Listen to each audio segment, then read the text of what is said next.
Good morning, good afternoon, good evening, wherever you are in the world. Thank you for joining me for this week's edition of the SMIE Consulting Midweek Roundup.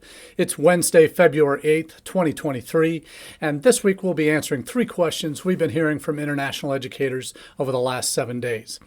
And as we do each week, we take our news stories that we have in our newsletter that comes out on Monday called All the SMIE News Fit to Share.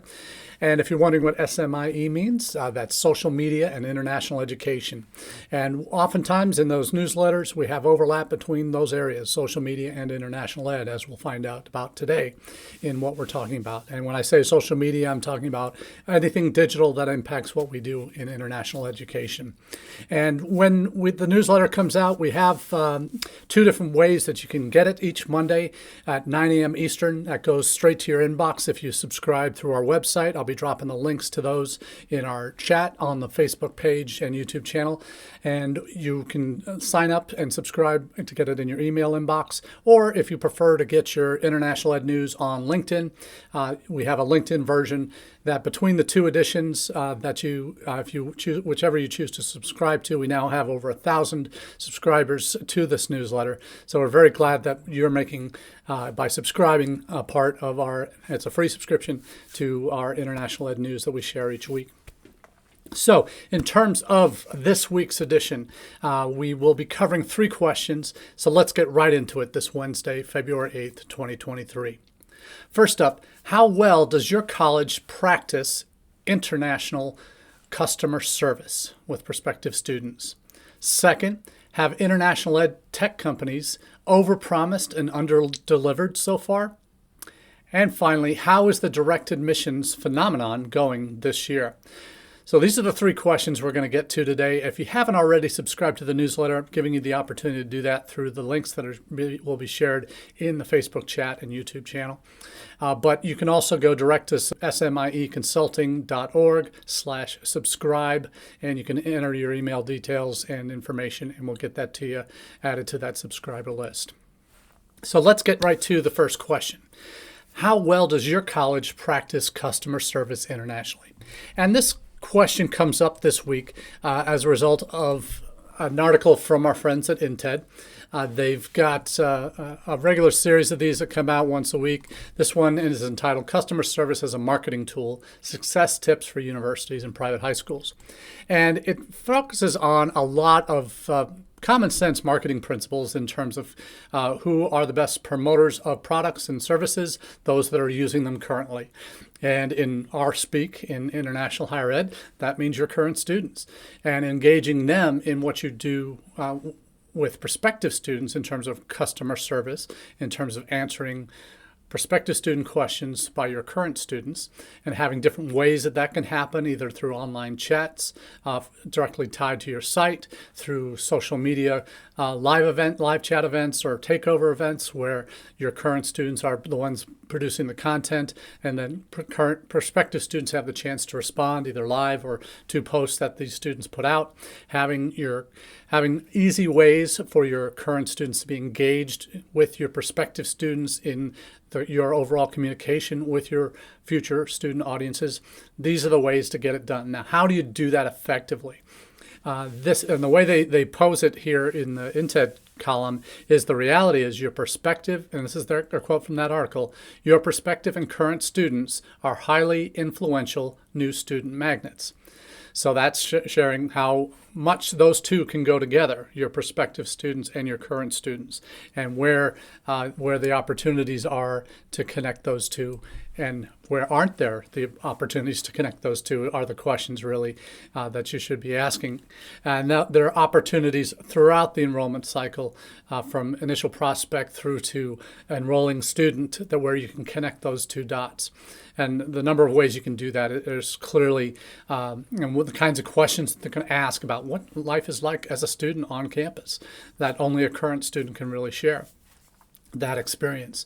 It's also about the real nuts and bolts questions that they might have questions on, the scholarship questions that they might have about how do I find funding to pay for my studies there if I don't have everything now, or what happens if I lose a sponsor or lose lose funding for my studies while I'm at your university? Are there other scholarships available out there? So current students can really help paint that picture for your prospective student audiences. Things like visas are top of the mind, and particularly when you can connect a current student from the country of a prospective student, and if you're at the stage in your recruitment where you have critical masses of individual applicants or prospects from certain countries or regions, where you can connect those two groups together, your prospective students and your current students, and you can have your current students share their experiences going through that process about applying for the visa, getting ready for the interview, all those nuts and bolts kind of questions that your prospective students have, and they feel most comfortable getting those answers from students who've gone through that experience recently. So these are the kinds of things that you want to make sure you have lined up in your comm flows, in your strategies, in your events that you might have available, in your online presence, wherever that may be. And one suggestion that the INTED folks have in their piece is to map out your student personas. And we've talked a little bit about personas here on the Roundup in the past when we've talked about our 6 Ps of strategic international enrollment management. One of those Ps is personalization, and that involves making your messaging, making your approach to prospective students tied directly to the kinds of students you want to have on your campus, and have messaging that can answer specifically to different personas that you are looking to enroll, and identifying those in terms of your messaging online, in terms of your social profiles, in terms of your students that you're engaging with, having them represent the kinds of students you want to enroll. That's really what you want to drill down to in maturing communication flow and a maturing customer service approach towards your prospective student audiences. And you consider one thing that they suggest is an FAQ for each student persona that you have identified as priority for your institution when it comes to international students. This will be have those standardized responses that you can have plugged in based on the personas that you're seeing identified in your pool of students that you are trying to build on your college campus. So these are the kinds of things that can really help you hyper-focus your attention on the kinds of students that you want by providing them the answers that make the most sense for that audience. So a student that's coming from a country where you have a high proportion of students that you're trying to enroll from that country, that maybe scholarships isn't as big a deal. Maybe they're coming from sponsored students, where their government or an agency or a private company is providing funding for those students to enroll.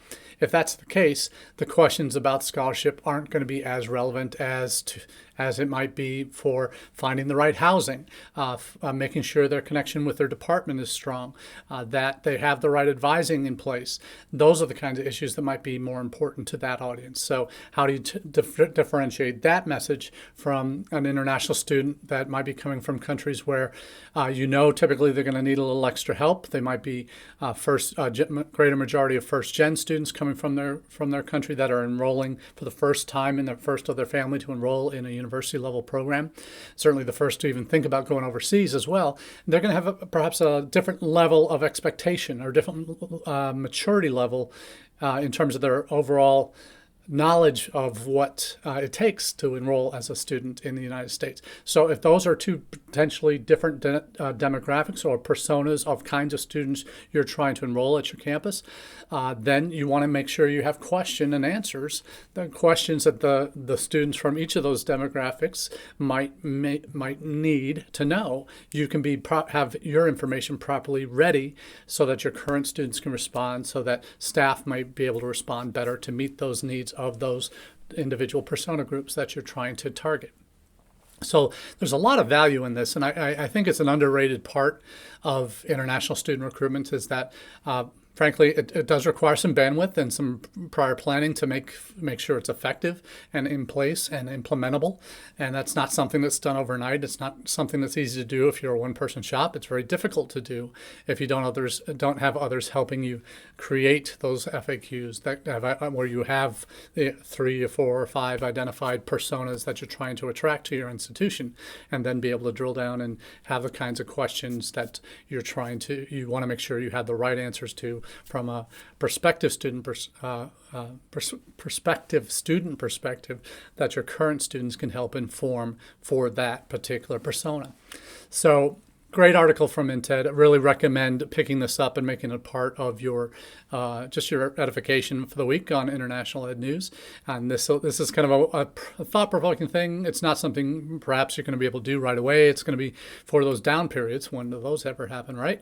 In your schedule in the year where you might have time to do some forward planning for the next recruitment cycle and review comm flows and all those types of things, and see where the tweaks can be made to individual messaging. How do you put prospective students into those buckets where they might fit those persona needs, and making sure there's some obviously back-end stuff that would need to be sorted out to make sure that process is efficient and is sustainable, that in terms of regularly being able to identify students from one country or one region or one particular academic program, whatever it might be, as you've identified as your key personas, determining what kinds of messaging that particular audience needs to get.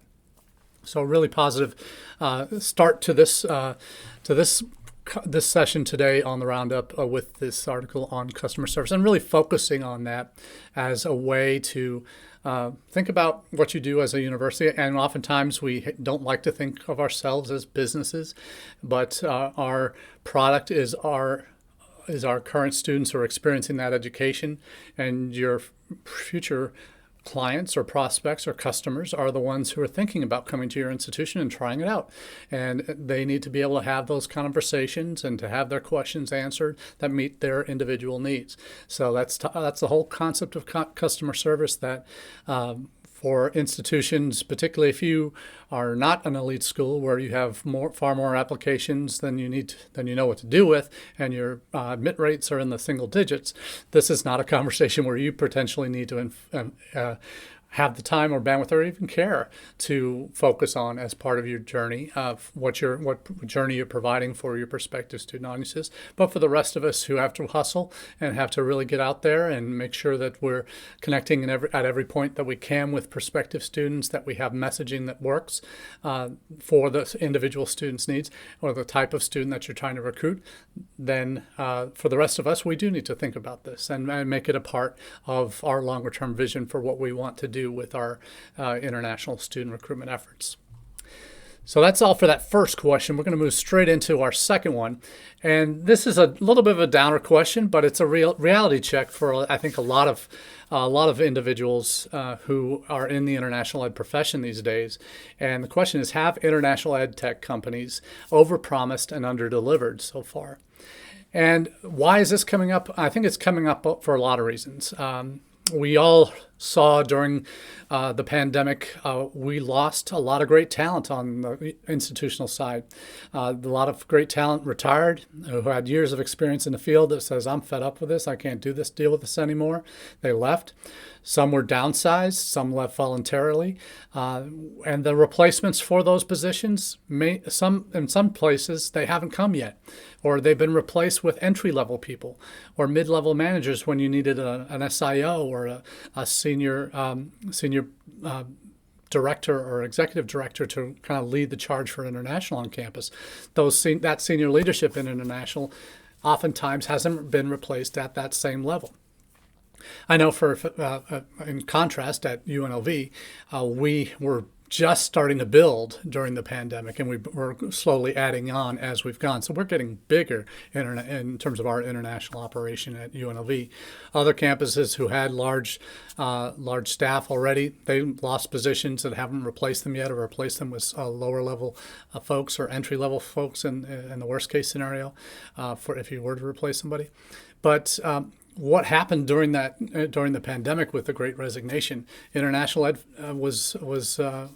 lost a lot of great talent, and some of that talent, if they didn't retire, some of that talent went to the international ed tech side. That private companies that were kind of seeing a big rush during the pandemic when everything went online. They're thinking ed tech, this is the way to go. There's going to be bright futures. We're not going back to the way things were, and slowly but surely, things have started to come back to the way things were. But the problem has been for those folks that did get lured away to work for some of these international education technology companies. We're talking here about some of the agent aggregators out there.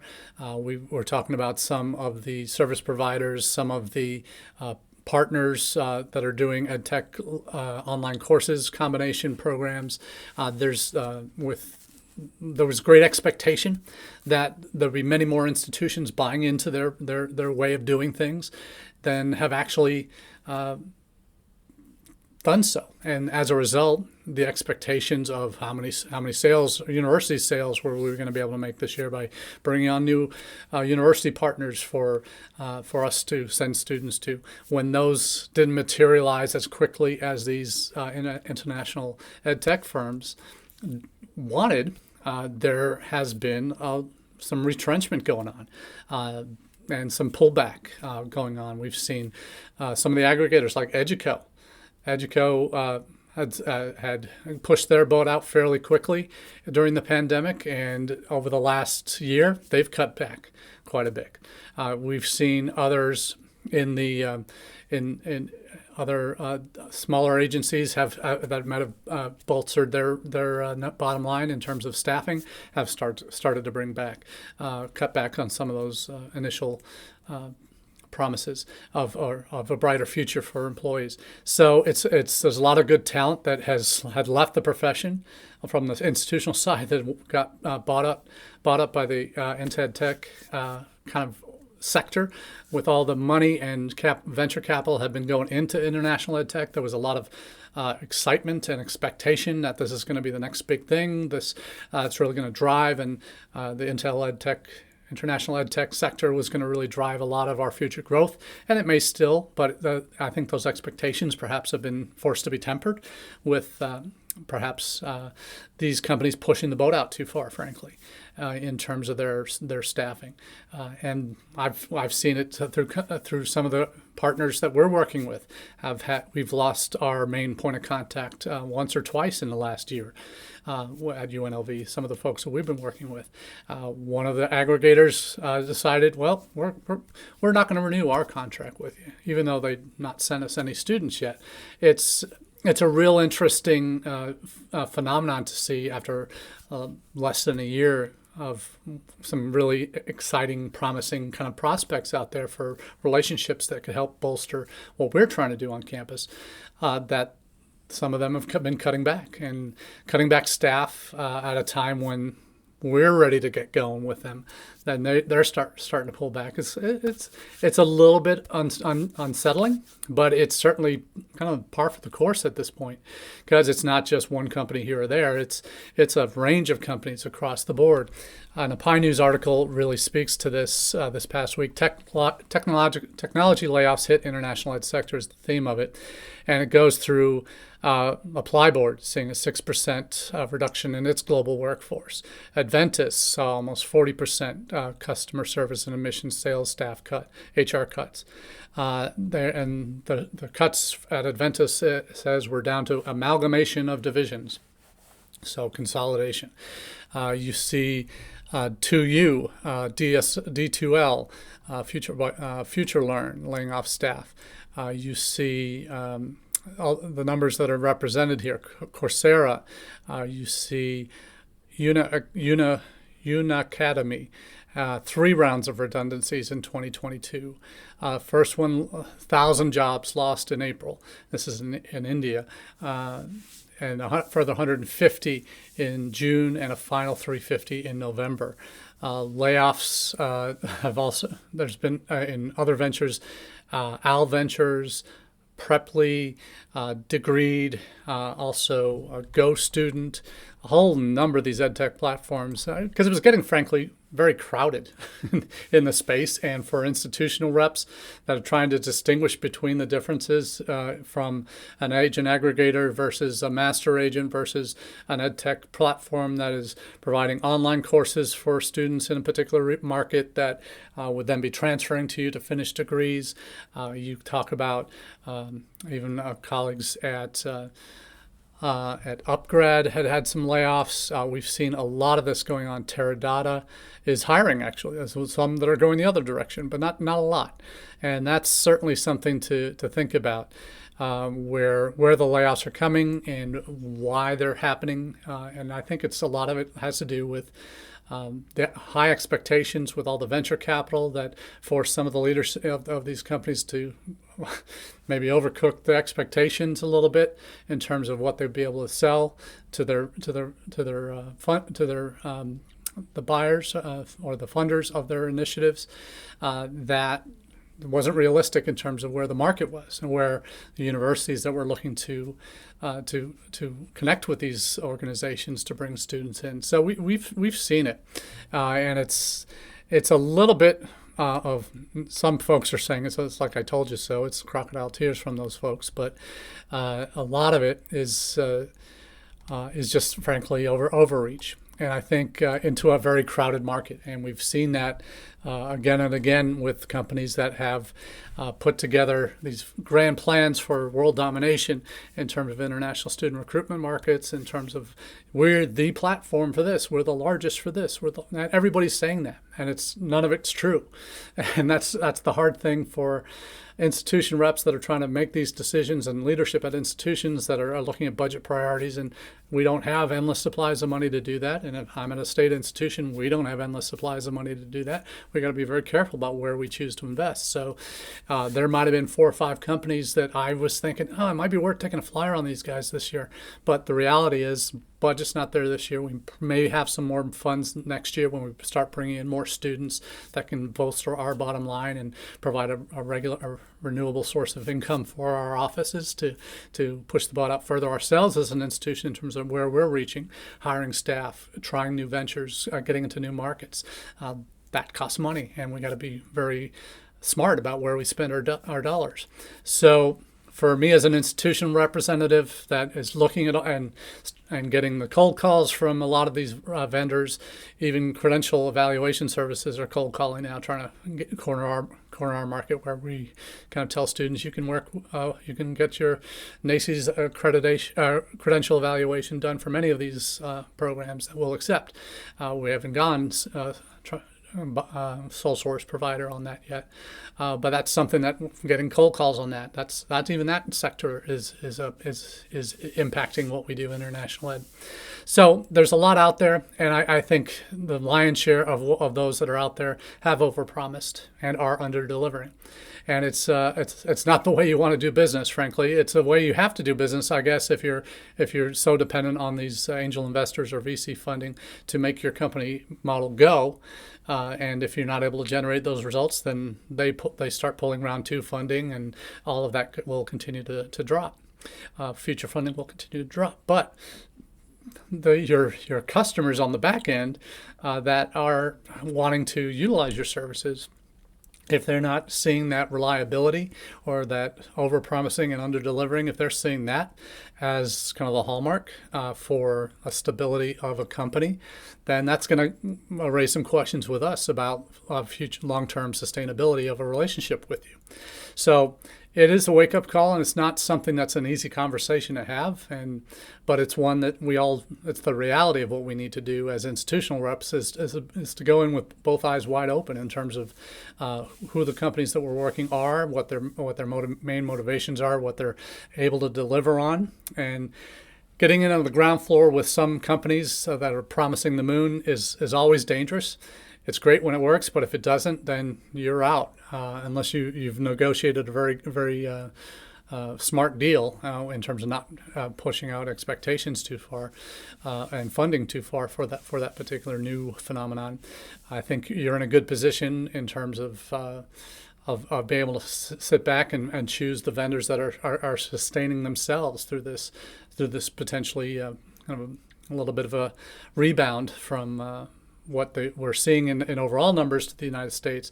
Some of that's coming because it was going to come anyway because of pent-up demand, but the ability to facilitate more is not always is out there as a potential. But how are the particular vendors that you're choosing from showing you that they're going to be able to do that and deliver on their promises? So, and what happens if they don't? So these are the things that we all need to be thinking about in our positions in international ed when we're talking about enrollment management and wise use of public funds if you're at a public institution, or all these other factors that may come in. Even if you're at a private institution that has a fairly substantial budget, you still need to be wise with your decision making on where your institutional dollars are spent. So that's all we got on the second question. The third and final one is a positive one, and it takes us in a new direction. Again, we're not talking about the elites here, elite institutions that are have more applications than they know what to do with. We're talking about direct admissions here. And how is the direct admissions phenomenon going this year? And the articles that we're sharing today are both from Inside Higher Ed. One is direct admissions continues to grow. That's a Scott Jacek article from last week that kind of gives you an update on some of the new players that have come onto the scene in the last 2-3 years in this market with direct admissions, how some of their institutional expectations have been surpassed in terms of applications generated, and so far amounts of these that are direct admissions, the way these articles are written, are very much for the domestic audiences. But there are applications for international that I want to talk about today. First is direct admissions continue to grow, programs grow, and thus far colleges and companies declare they are succeeding. Yield rates remain uncertain. Obviously, it's too early for yield rates. We're not at May 1st yet or into the summer months. A second article just came out in the last day or two called "I Didn't Think Any College Would Accept Me, But I Was Wrong." And the subtag of this is direct admissions is a game changer for students who do not see themselves as college ready. So there's applications domestically, clearly, to the excitement for a student to get contacted by a university saying, sight unseen, at least from the student's perspective, the university reaching out to them or the college reaching out to them and say, we admit you. Based on what we've seen from your academic portfolio, from any other data that they're able to find from that student's profile online. How important is that? If you're one of your main goals is to increase number of first-gen students or increase students coming from disadvantaged backgrounds that are saying this very thing, I didn't think any college would accept me, but I was wrong. When you see colleges able to make that offer to a student who was saying that to themselves, and now is like, wow, I can really go to college here. And then we talk about the back end. Part of this first article on direct admissions talks about at the different institutions that are trying it, not just the application numbers are up, but they're also looking at the number of those that they've admitted through this direct admissions process that are also filing their FAFSAs early. So those numbers are up. Like one institution, Augsburg in Minnesota, 51% increase in minority students admitted this year. They're up over almost 50%. Yeah, 50% in overall free FAFSA applications in so far as a result this year because of the direct admissions piece. So there's a lot of positive news that's going into these two articles here from a domestic student perspective. And when I say perspective, let's flip that again to the international students. And what have we said whenever we talked about the 6 Ps? Again, going back to another 6 P, perspective. It's the one that I always recommend institutions start with. Start with their perspective on their institutional place, not only internally, where is your institution at when it comes to supporting things international on your campus, then that should inform how you plan to do what you want to do internationally to grow or to maintain or to diversify, whatever it is. But also flip that around. When you know what your institution's perspective is on international, what is the world's view of you? What global perspective do you need to have as an institution of where students are coming from and what it's like for students in potential markets that you want to target. What's it like for them to look at studying outside their home country? Why do they want to study outside their home country? That might be an easy one. There might be a lot of push and pull factors involved, and you have to do your research and know that for your markets you want to go into, so you can help develop those personas that we were talking about earlier as well. But having that perspective of what it's like for students in other countries to apply not only to the United States, but to your institution, but also the understanding and the perspective you need to have that those students that you want to admit are also going to be applying to other countries, not just necessarily your competitors in the United States. And we all know that your domestic competitors are not going to be the same as your international competitors for students. Those are two different things. Who your peers are domestically is going to be different than who your peers are internationally in terms of who you are competing against as an institution for those same students. You're not competing like at UNLV. We're not competing just against University of Nevada, Reno. We're competing against the Cal State system. We're competing against most other state universities in the South and Southwest of the U.S. We're competing against universities in Canada, universities in Australia, universities in the United Kingdom, universities in New Zealand, perhaps, maybe even universities in China that we're competing against for the same students. And we need to look at how that journey is for students in those countries that are applying to us, that are also applying to other countries who have a much more streamlined application process. There's one application, like in the case of British universities, the UCAS, whether it's an undergrad applicant or transfer applicant or a graduate applicant, they all file UCAS for their whatever path they're going down. One application, 6 programs you can apply to, or 6 majors you can apply to, academic programs, or that's the UK. So it's a much simpler process. It's a rolling process. There's early process, and then there's in the summer months before the fall they do a second round of admissions if they haven't got their full class committed yet. So in a lot of other countries, it's a lot easier to apply to university than it is for most students coming to the United States. And we're not talking about the elite schools, because the elite schools will get more applications than they know what to do with, but they also make that a whole lot more complicated for students to apply to than most of us. And there's where direct admissions can really make a difference, I think, internationally.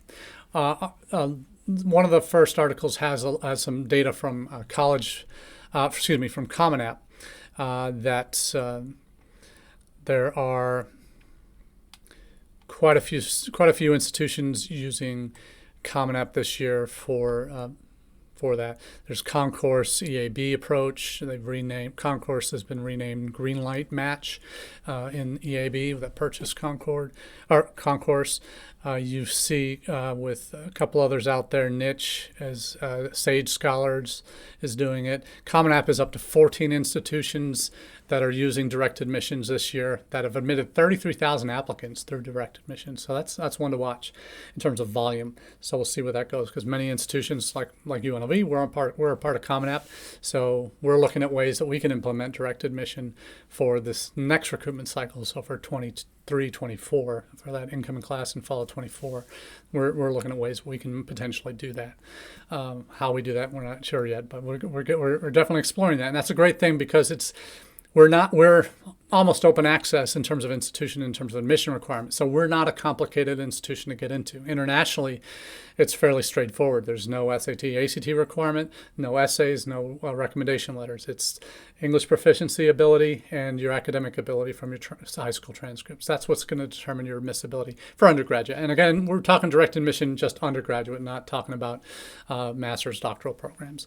So we're in a good position, I think, to adopt, at least in terms of demonstrating how easy it is to apply to us. It already is that, but when we go out to pick students, when we know if we can see an English proficiency score, we can see an academic grade average, we can use that data and we can make a decision very easily and say, we want to admit you, we want to admit you, we want to admit you, and provide that student the same kind of reaction. I didn't think any college would accept me in the United States, but I was wrong. We want to be able to say that, have students who are in our target markets, that can be what they say when they think of us. So this is something that I think, just stepping back from my role at UNLV, I think it's going to be a very easy way for universities to push the boat out a little bit on direct admission for international students. Now, the concourse model had that as part of its initial attraction, but there may be other ways, other companies that are able to leverage that as well, particularly if we're doing the Common App. So a lot of possibilities out there in the market in terms of direct admissions, but a phenomenon that I think is only going to grow and across the U.S. institutions that are not the most selective, that have flexibility in their admissions policies. I think this is going to help U.S. institutions who have the capacity to grow and the ability to make changes necessary to facilitate that. It's going to make the process of recruiting international students a very different one. And one that's an exciting change, I think, that can help dispel some of the notions for international students when they think about the United States. Well, it's really complicated to apply because I've got to do essays and letters of recommendation and all these extra tests. No, you don't. Not everywhere. And that's only at a few schools. So we're going to say to a prospective student in our key markets, hey, we want you. We think you're the right fit for us. And can be a game changer if it's done right. So let's keep our eyes open and keep the possibilities open to different changes that can help us do our jobs better internationally. So that's all we have for you today on the Midweek Roundup. We thank you for being a part of the conversation live on Facebook, LinkedIn, YouTube, and Twitter every Wednesday at 1 p.m. Eastern. And for those that are subscribing to our audio-only podcast version of the Roundup, thanks again for all your subscribers to that. It's great to be with you each week, and we will continue again to bring you the best news and our insights on the top themes of each week on the Roundup. Until next week, have a great time. Cheers.